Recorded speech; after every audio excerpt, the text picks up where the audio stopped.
Shout out po sa Manila chapter ng aking fans club. Maraming salamat po. Alam niyo, hindi ako matigil sa Manila.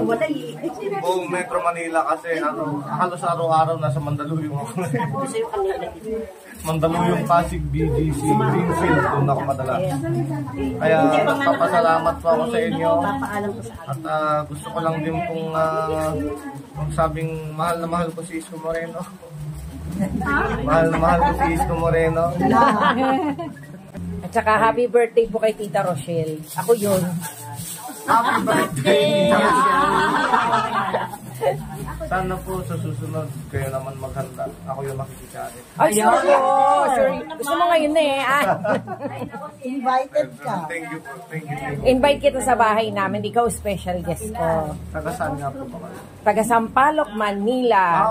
Doon tayo sa rooftop. Malapit kami kila Jerome. Tara, punta natin.